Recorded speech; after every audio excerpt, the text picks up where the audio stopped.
Welcome to Madge Lake Disc Golf Course in Kamsack Subdivision at Duck Mountain Provincial Park, seated on the shores of Madge Lake itself.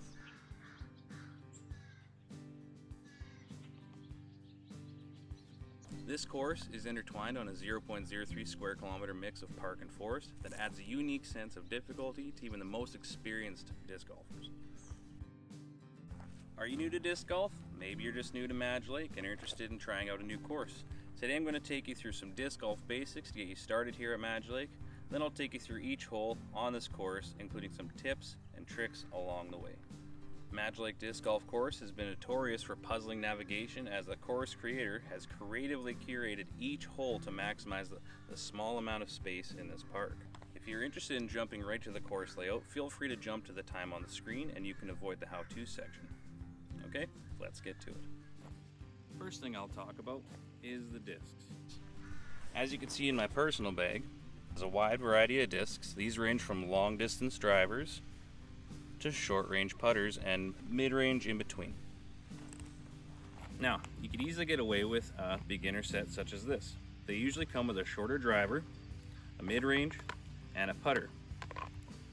But honestly, with a par 3 course such as this, you could easily get away with just a putter. This could save you some money if you're just looking to try this sport out. Now, you might be wondering, how do you know the difference between all these discs? And the answer is very simple. First of all, the shape of each disc is different. Drivers have this sharp pointed edge. Mid-range discs have more curved lip on them. And a putter's edge is fully rounded. These different shapes essentially allow for different flights through the air. The rounded edges on a putter allow for stability and gradual flight through the air, where sharper edges of a driver can cut through the air a lot easier, and generally it'll fly further. Now, there is another way to tell the difference between these discs, and that is the numbers written on the discs. Now, these aren't industry standard as you would think, like a golf club for regular golf, but these are more brand specific. You can see here, the majority of the brand that I have, they are a Nova brand. And the reason I chose a Nova is because when I was starting out, they had a pretty easy to understand numbering system. There's only a couple other discs that I actually use that are from a different brand. Those are my putters, and that's just simply because I like the feel of them better. And like I said, this is all purely preference, and as you get into the sport and branch out from a beginner set, I suggest you find different brands, try them out, see how they feel, try different plastics, find what you like, and get yourself your own set. Now, it is important to understand that the disc will only go as far as you can throw it. I myself can only throw a speed rating of 9 to 10, and that means I can throw it and the disc will behave as it is properly designed to do. Now, these discs can go up to a rating of 14. I myself have a couple discs with that rating, and you might be wondering, why would I have that if I can't throw a speed like that? And that's for throwing into the wind in high wind situations. When throwing a disc into the wind, the disc will feel like it's actually moving faster because of the wind flowing over top of it, and it'll behave like it's designed to do. On the other side, if you're throwing with the wind, the disc will feel like it's slower. So I would grab a mid-range disc or something lower with a lower speed number, and it'll behave as it's supposed to do. Now, this is getting more technical than necessary for Madge Lake, but you might find a decent wind coming off the lake and you might save yourself a stroke or two with this knowledge. Now, the second number is known as the glide. The glide will tell you how far the disc is able to fly through the air, and discs with a higher number are better for beginners as it will fly a lot easier when they throw it. Discs with less glide are more accurate in high wind situations, however. And honestly, this is a number that I don't really use that often. Now, the third and fourth number on the disc are all about how it will fly through the air once it's released. This third number is known as the turn. The turn will tell you how much the disc will turn right in its flight for a right-handed backhanded thrower. These numbers range from +1 to -5, with -5 having the most movement to the right in the flight. And this dragon that I'm holding here has a number of -2, so that means it'll have medium movement as it goes through the air. It's pretty good for when you want to curve around some trees a little bit first before you let it come back. The fourth and final number is called the fade. You can see here this one has a fade number of 2. Fade will tell you how much the disc will turn back at the end of its flight. These numbers range from 0 to 5, with 5 being the most fade back to the left after the turn. Now it's important to note that everything I just said is for a right-handed thrower. If you're a left-handed thrower, take everything I said and just flip it. Now before we get to throwing these discs, let's look at the basic layout of any course that you might find. First is the tee box. Here at Madge Lake, we have some very unique tee boxes. You can see that they're hexagonal in shape, and here at Madge Lake we have this pea gravel that we find on the first 9 holes. Now I'd say this is probably not the best footing for a tee box, as there's a lot of twisting and a lot of turning as you're throwing. But the back 9 has just regular road gravel on it, and that's a little bit better for the footing. Additionally, the shape is very uncommon. Most tee boxes have just 1 or 2 posts that tell you where to stop, and some courses even have a poured cement pad that would be about twice this distance to give you more room for run-up. You might even find some courses with turf tees, and that's usually found on courses that are a little more competitive or have tournaments and stuff like that. Now, every hole usually has a map like this one to show you the right direction and where you should throw. Now, not every hole has one of those here at Madge Lake, and that's because the back 9 was newly added about 1 or 2 years ago, and they have yet to put new maps on them, but there's a trick to figure it out, and I'll show you when we get down there. As you walk down the fairway, you'll come up on the basket. All disc golf courses have some sort of target off the ground, but those can range widely from what you see here. This here is a pretty typical basket, but some courses use smaller practice baskets, such as the one at Cypress Hills Provincial Park. Other courses can use what are called tonal targets, where the target is made from anything from tubing to propane tanks. Their whole purpose is you simply hit the tonal pole and it's counted as in. I'll put some pictures of some examples from this area. Before we get started throwing discs, I just want to mention some quick common terms that you might hear me talk about throughout the video. We'll start with how we describe the discs as they fly through the air. First term is stable. When a disc is described as stable, that means it has a tendency to remain straight as it flies through the air. Oftentimes it's a desirable characteristic in windy situations, or it's generally better for beginners, as stable discs will fly better through the air and they won't have any difficulty throwing. The next term is understable, also called turnover. This is the tendency for a disc to turn right during the high-speed portion of its flight for a right-handed backhanded thrower. The faster the disc is thrown, the more it will tend to turn. And it's usually an undesirable trait for high wind situations, as the wind can tend to make it turn quite a bit more than it's supposed to. And the third term is overstable. Essentially, this is the opposite as understable. This is the tendency for a disc to turn to the left at high or low speeds for a right-handed backhanded thrower. Overstable discs are usually thrown by high-powered players and are not usually good for beginners. The last 2 terms are simply how you release the disc. Hyzer refers to the angle of release, where the outside edge of your disc is dipped down at the time of release for a right-handed backhanded thrower. Anhyzer is the opposite. That's when the outside of your disc is pointed up at the time of release for a right-handed backhanded thrower.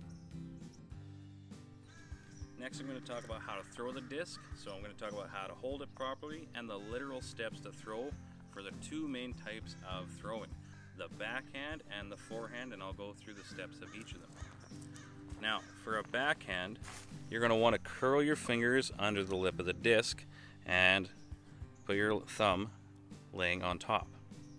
This hold will allow for the most torque on your disc as you throw. Now, this is a personal preference. There are different ways that you can hold a disc, and I suggest that you find what's comfortable for you. For example, for me, when I'm putting, I like to put my finger out in the disc because it allows me to aim a little bit better and I have a less chance to grip lock it or throw it a little bit crooked. Now for a forehand throw, the grip is a little bit different.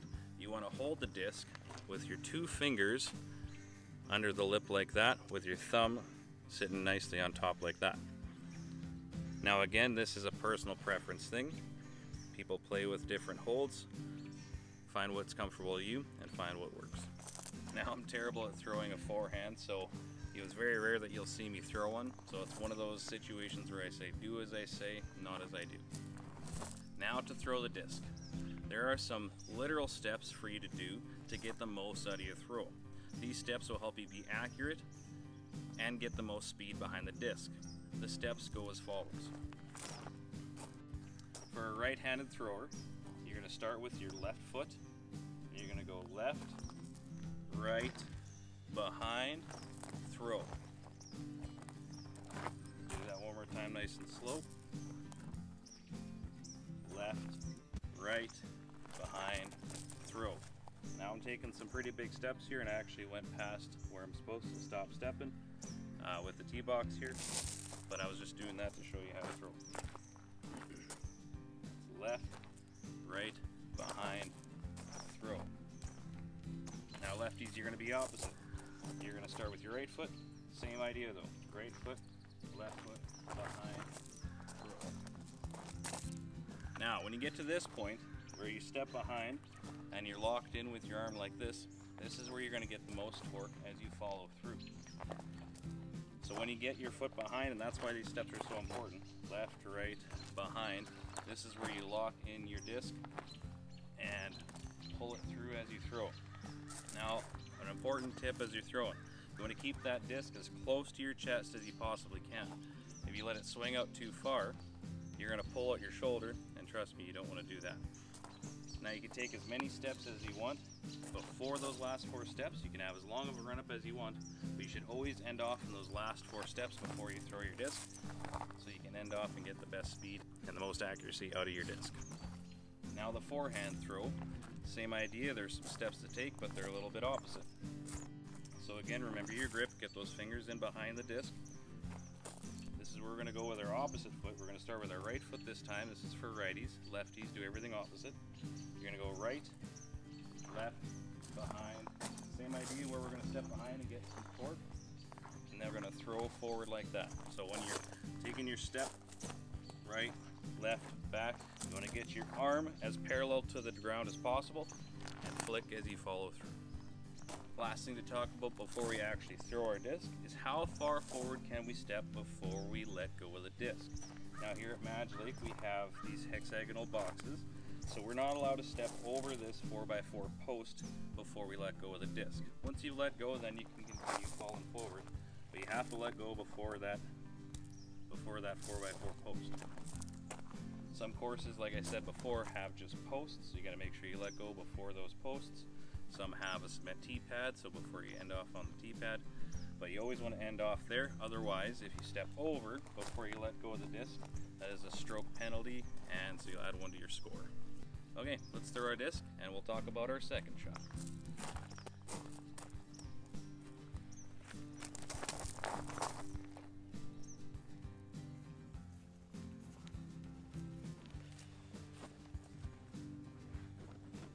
Okay, you can see my disc landed here nicely, right in the middle of the fairway.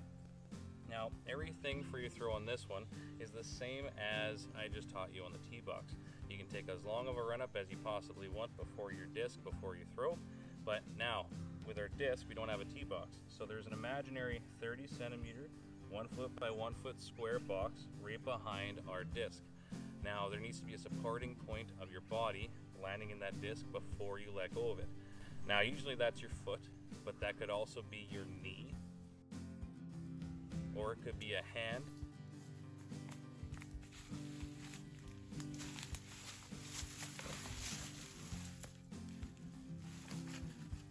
Depending on the situation that you're in. Now also, you might even want to use this disc.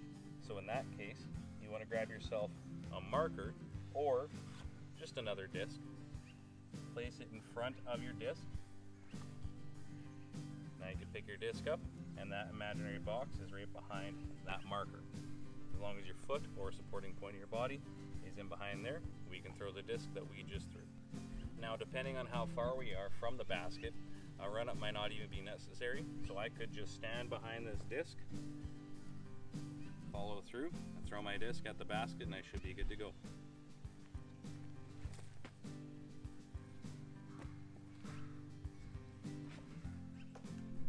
Now the last thing to do is to putt. Now there are some different rules to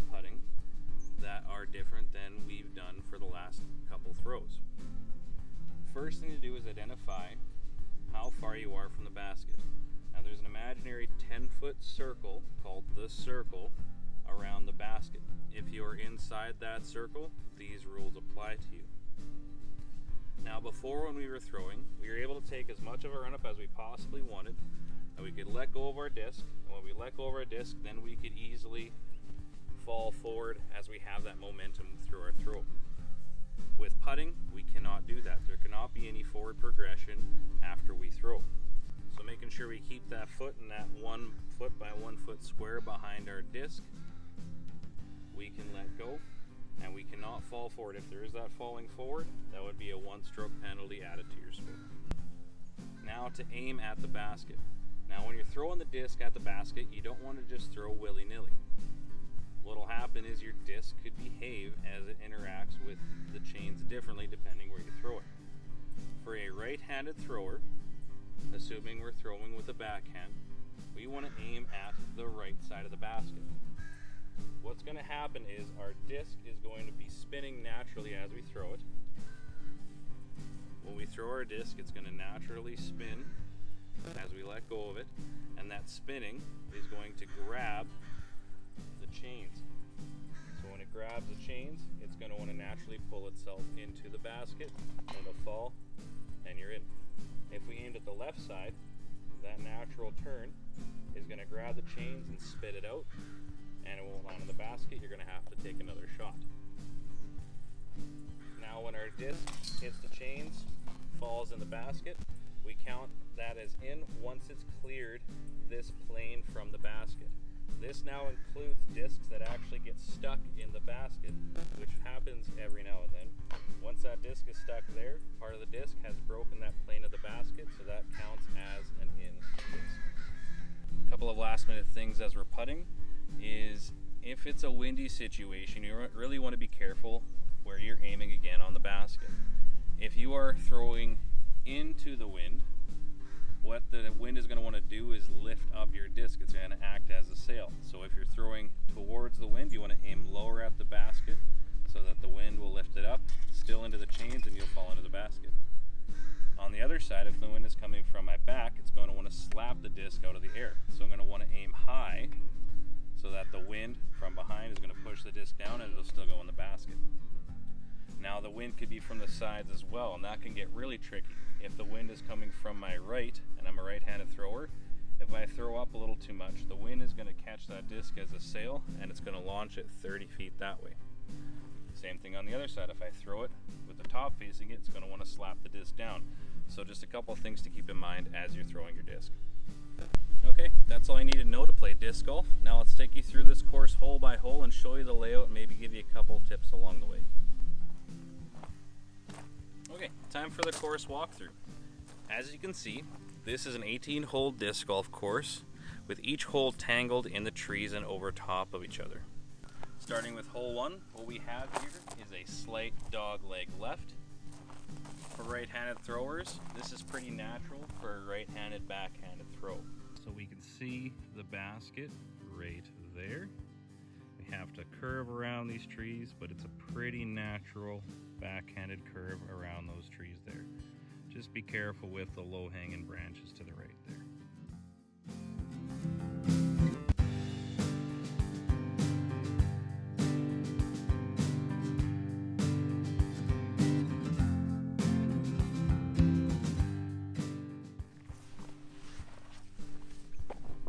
Okay, so now we're at hole 2. This is our first shared tee box. Later on we'll be back here and we'll be going that way, but for hole 2 we are going this way. As we're looking here, we can see we have a whole wide open fairway, which is pretty nice. However, this tree to the right here does come into play, so make sure you watch out for that. There are some low-hanging branches, and I would be lying if I didn't say I hit that tree once or twice. Now we also have an added bit of difficulty here. We have the roadway on the left side here. This is Campsec Avenue. We are going alongside it, but if your disc happens to end on the road or over the road, that is out of bounds. So what you're going to have to do is grab your disc, take it back to the point of entry, so where that disc entered out of bounds, and you're going to have to add 1 stroke penalty to your score.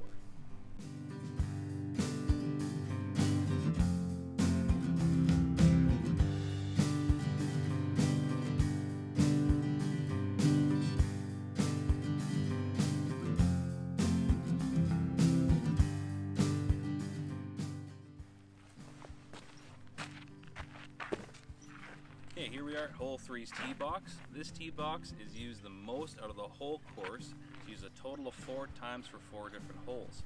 This is also the point where the main 9 splits from the full 18 layout. So if you're only interested in doing 9 holes, jump to the time that you see on the screen, and we'll see you there at the next hole. For us interested in doing the full 18, we're going this way for hole number 3. So what we have here is a short par 3 to take us across this little alleyway here.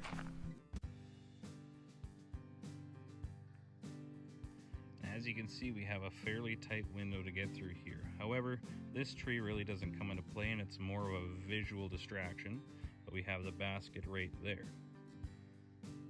And this hole could actually be an easy birdie if your tee shot is done just right, as it's fairly short. You can place it right beside the basket. It's a tap-in birdie.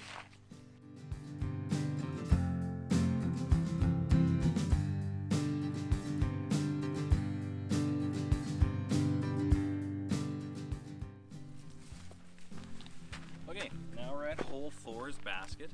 This is the first hole on the new expansion that came in about 1 or 2 years ago.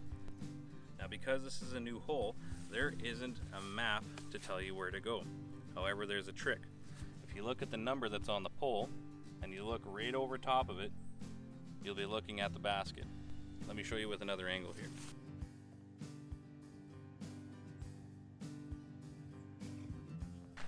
Now this hole is fairly straight away with a couple slight curves in it. You can see when I pull up the map that the fairway follows alongside Camsack Avenue. If you rip a good drive down there, you should be able to place it right beside the basket. However, there's a good chance that you're going to hit some of these trees. If you hit some of these trees, watch where your disc goes, find it, throw your second shot.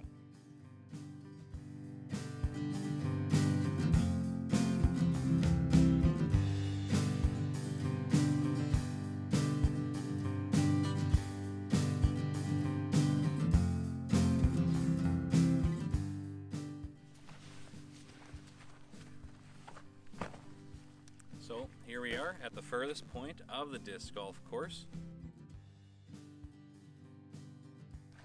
Hole 5 is a fairly straightaway hole. You can see there is a slight curve to it, and there are a couple trees that can obviously get in your way. Now the plan is to try to get your disc over in this direction, so that the natural backhand will get you into the disc that is right behind that tree right there.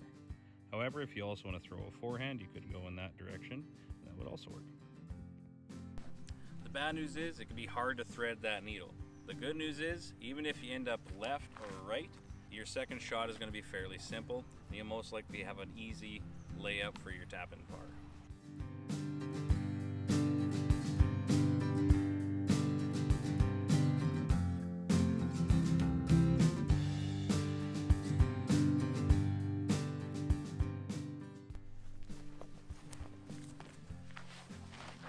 Okay, here we are at hole 6.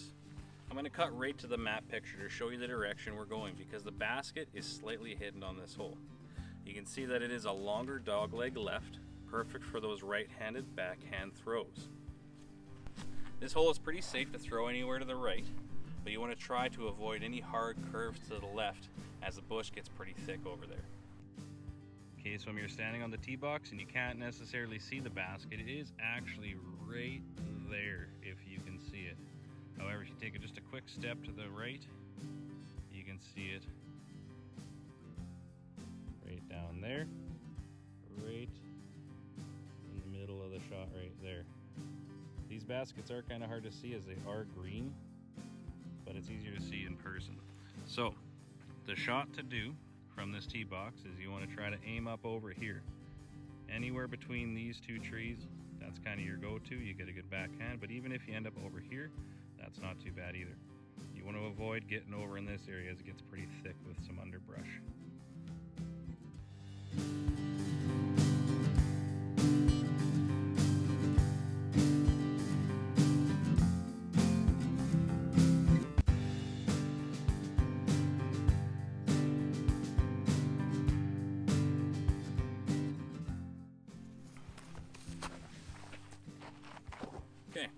Hole 7 is a pretty straightforward hole. As you can see on the map, this hole can be played with a backhand or a forehand throw curving around the big tree in the middle. Now, I'd be lying if I said I've never hit that big tree in the middle, but luckily there's usually enough room for you to go on either side and have a fairly easy second shot.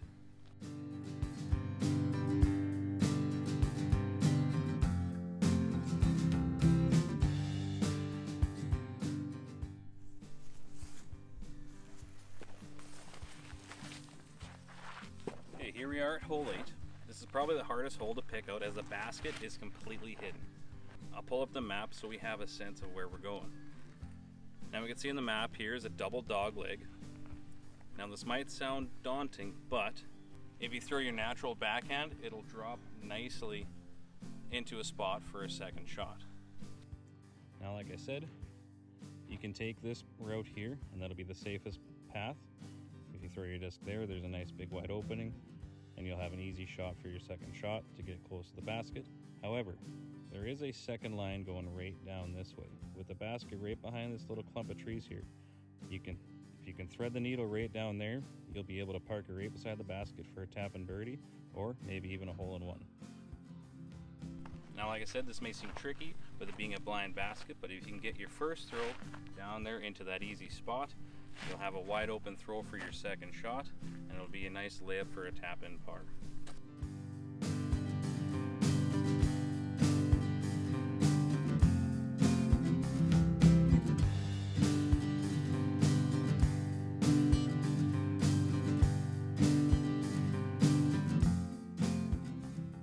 Now we're at hole 8's basket, and I'm going to show you how we get to hole 9's tee box, as it's a bit more of a walk compared to all the other tee box that we've been through.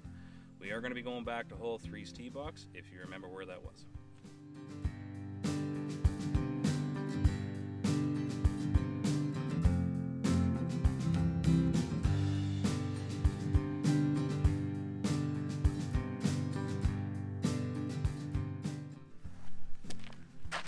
Okay, here we are, hole 9's tee box. We are at this tee box for the second of 4 times.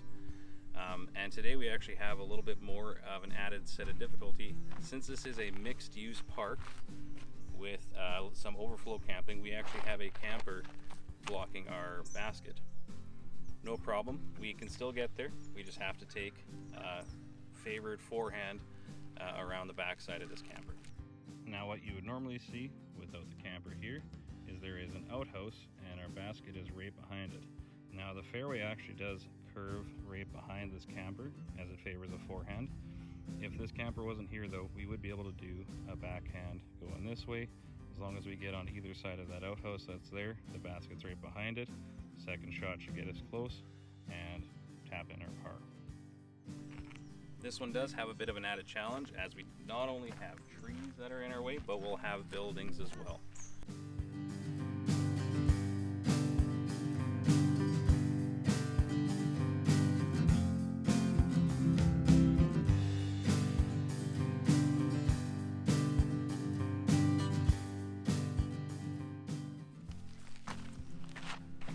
Okay, here we are at hole 10's tee box now. Remembering back to hole 8, we referenced this hole as one that we weren't using at the time. Good news is, we are now. If you end up throwing to the right here, there's a good chance you're going to hit a tree, as that whole line is pretty thick there. So the play is to throw it straight with a slight fade to the left, and we'll curve around some of these trees and land safe, getting ready for our second shot. If you get a good drive down there, you should be in good position to lay up your second shot for a tap-in par.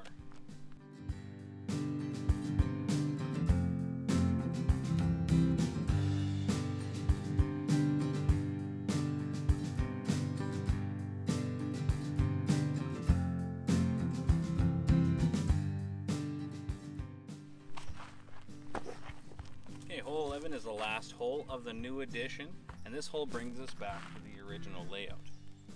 On the map you can see this hole favors a forehand throw or a lefty backhand.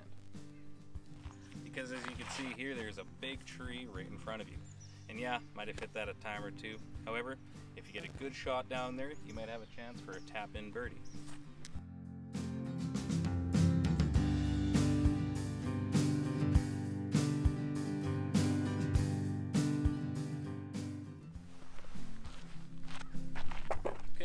are at hole 12. We're now back at this tee box for a third time, and we are also back to the original layout. Now those who jumped ahead to only play the main 9 will be joining us right now. Here you can see hole 12 is the same as the main 9 layout, hole number 3. This hole is a straightaway from this tee box, and the basket is just down there tucked away in the trees. This hole gives you another opportunity for a tap and birdie if you can place your shot nicely down there right in those trees.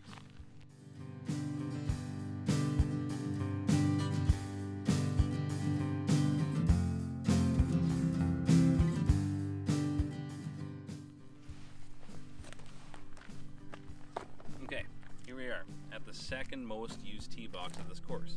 We'll use this one a total of 3 times, going in 3 different directions. First time we see this is for hole 13 on the full 18 layout, or hole 4 on the main 9. Here we have a long and wide open fairway. However, there is that big birch tree down there that comes into play more than you think. You can see on the map here that we need to get our disc to go nice and straight. We are shooting back towards hole 1's basket right along Campsack Avenue. And here, if you're any bit right, you're most likely going to be hitting that big birch tree. And if we end up left over here, we'll end up in these spruce trees, and depending where your disc ends up, you might be okay for your second shot, but it really depends where you land. You're better off to try to land right in the middle, but obviously that's easier said than done.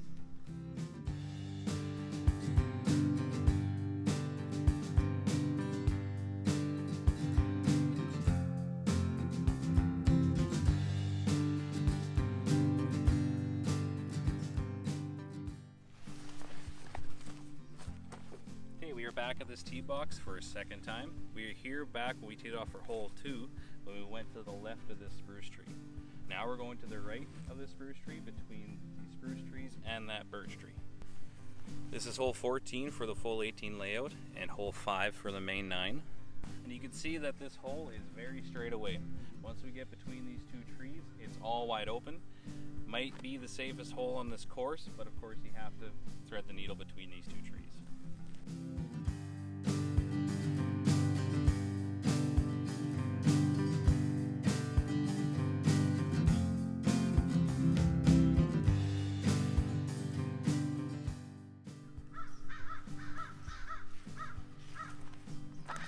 Okay, we are back at this tee box for the second of 3 times.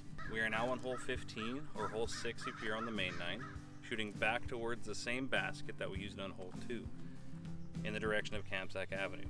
This hole has a few different routes, with the most common being a righty backhand around those trees. That is the route going this way. You can see that we can make our way around the trees, and even though the basket's there, there is a natural curve going around this way if you throw a right-hand backhand. Now we do have to be cautious, as these branches right here are very low, so we'll have to throw low and flat. Now there are 2 other routes that you can take. We could throw a lefty backhand or a forehand if you're a righty, or if you really wanted to, we could go out this way and play it safe, but then you'd be quite a distance away from the basket for your second shot. The first play would be to go around this way. Second place is that route. Your best bet is to try one of the first 2 common routes, and even if you end up hitting one of those trees down there, your second shot should still be an easy layup for a tap-in par.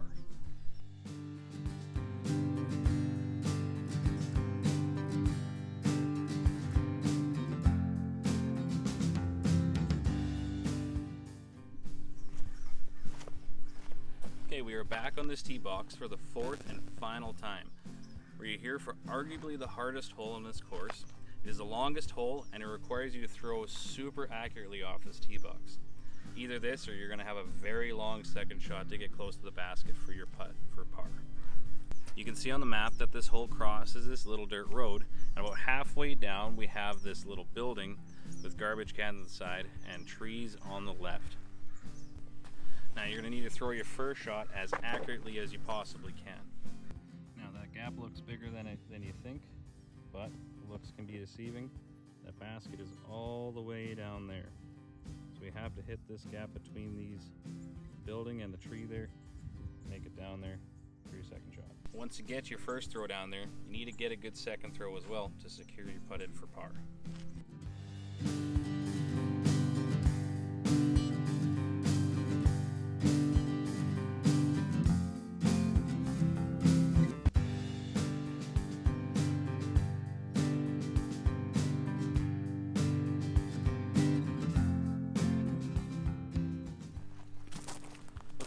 we are for the second last hole on Madge Lake's disc golf course. This is hole 17 for the full 18 and hole 8 for the main 9. You can see there are 2 routes you can take on this hole to get you to a tucked away basket. The easiest path to this hole is a simple backhand around these trees, but you can't overthrow it as there are more trees and that garbage building right back there if you overthrow it. As you can see here, this is the route that I was talking about. You can go around these trees to the basket that's right there. You could also do a forehand or a lefty backhand around this way, and that should get you in the right direction, but definitely this way is the preferred path. If you overthrow it, we have a bunch of trees there and that garbage shed that you could end up hitting if you overthrow it. Either shot relies on control of your disc. This is a shorter hole, but there are lots of trees that your disc can bounce off or hide behind, so be careful.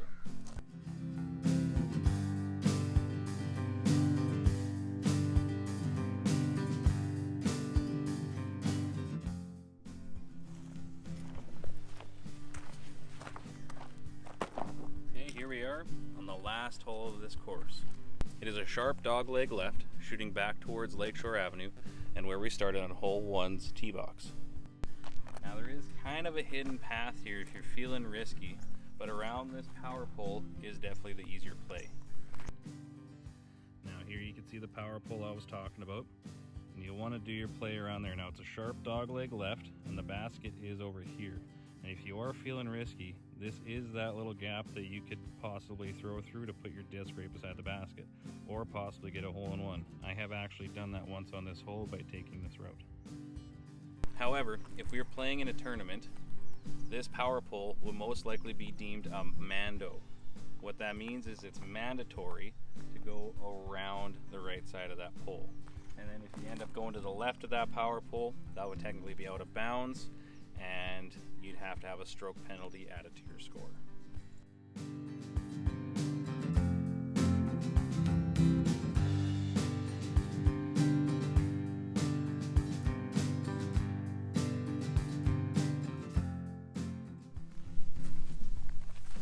Alright, and that takes us to the end of our video.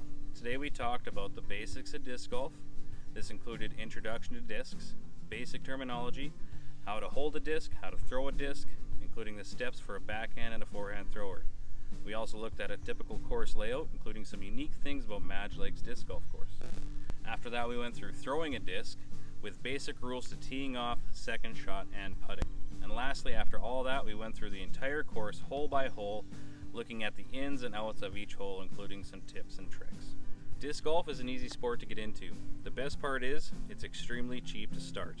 All you need is to invest in a beginner set, which will cost you about $35 depending on the brand, or you can get a putter for about $10 to $15 again depending on that brand. Then the rest is free. You don't even have to pay for a round as you would for a regular round of golf.